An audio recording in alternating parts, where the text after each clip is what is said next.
chào chào nâng yên saoពេលដែលចៅឆាវបោះមូលដ្ឋានទ័ពនៅក្រុងស៊ីឆាងយៀនសៅនៅឯជីជើមានបំណងចង់បង្ក្រាបឆាវឆាវក៏សរសេរលិខិតផ្ញើទៅឲ្យឆាវឆាវប្រាប់ថាខ្លួនត្រៀមលើកទ័ពទៅធ្វើសង្គ្រាមនឹងកុងសុនចាងនៅឯក្រុងប៉ៃជីងសូមឲ្យឆាវឆាវបញ្ជូនទ័ពនិងស្បៀងអាហារមកជួយបើមិនដូច្នេះទេគេនឹងលើកទ័ពមកពីក្រុងស៊ីឆាងជំនួសវិញឆាវឆាវក៏ផ្ទុះកំហឹងជាខ្លាំងអំពីភាពប្រហើនរបស់យៀនសាវក៏គិតលើកទ័ពទៅវាយ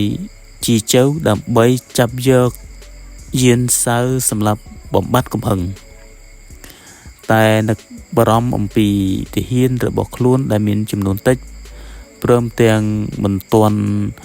បាត់ហត់នឿយនៅឡើយទើបហៅគូជាទីប្រឹក្សាចំណិតមកពិភាក្សាពេលនោះគូជាក៏រៀបរាប់ឲ្យស្ដាប់ថាថ្មីបើយៀនសាវមានកងទ័ពច្រើនមែនតែគូក្បាលវាក៏មិនពូកែប៉ុន្មានដែរលោកម្ចាស់មិនបាច់បារម្ភថាទ័ពយើងមានតិចឬច្រើនធ្វើអ្វីបើនឹងលើកទ័ពទៅច្បាំងជាមួយវា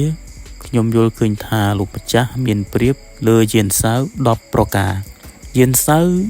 ចាញ់លោកម្ចាស់10ប្រការឆាវឆាវក៏សួរថាតើ10ប្រការដែលលោកថានោះគឺអ្វីទៅសូមលោករៀបរាប់ប្រាប់យើងឲ្យបានច្បាស់បន្តិចមើលគូជាក៏និយាយថា10ប្រការដែលលោកម្ចាស់ឈ្នះយៀនសាវនោះគឺ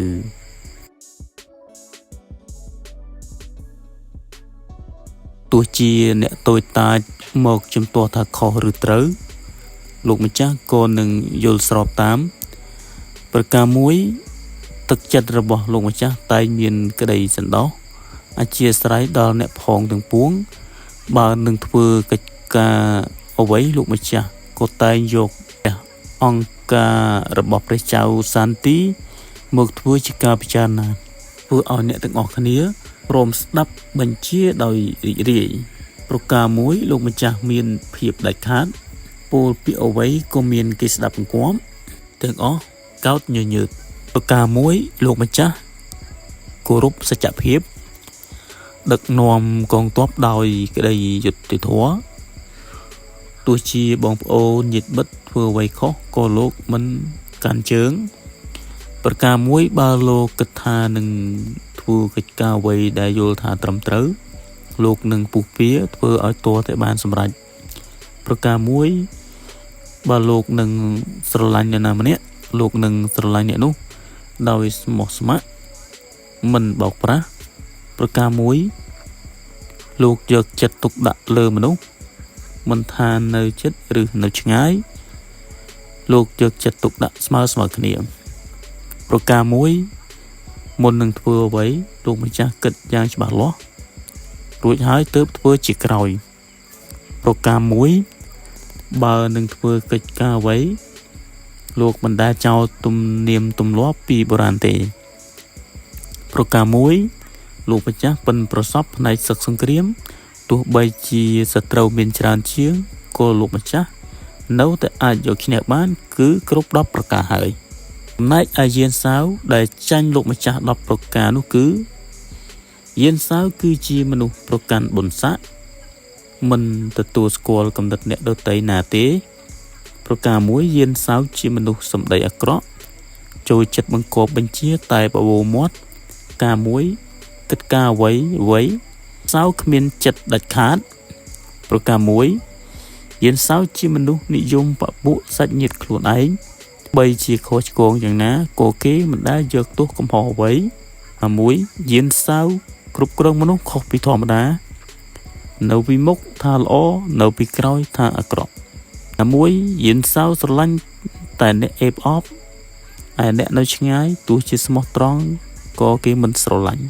ប្រការមួយយៀនសាវតែងប្រព្រឹត្តកំហុសផ្សេងទៅតាមពាក្យញុះញង់ប្រការមួយយៀនសាវ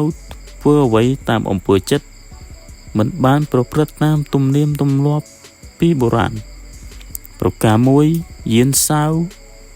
មិនប៉ិនប្រសពខាងយុទ្ធសាស្ត្រសង្គ្រាមច្រើនតែធ្វើសង្គ្រាមបែបប្រឡំប្រកើ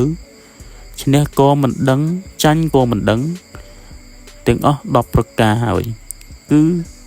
ទាំងអស់នេះហើយបានជាខ្ញុំហ៊ានថាលោកម្ចាស់ឈ្នះ10ប្រការឯយានសាវចាញ់10ប្រការហើយឆាវស្ដាប់ហើយសោយតិចពោលថាបកស្រាយបានច្បាស់ល្អតែយើងខ្លាចក្រែងដល់ពេលធ្វើវាមិនដូចអ្វីដែលលោកថានោះណានៅពេលនោះសុនវីដែលនៅក្បែរនោះក៏ទូកមាត់បន្ថែមថា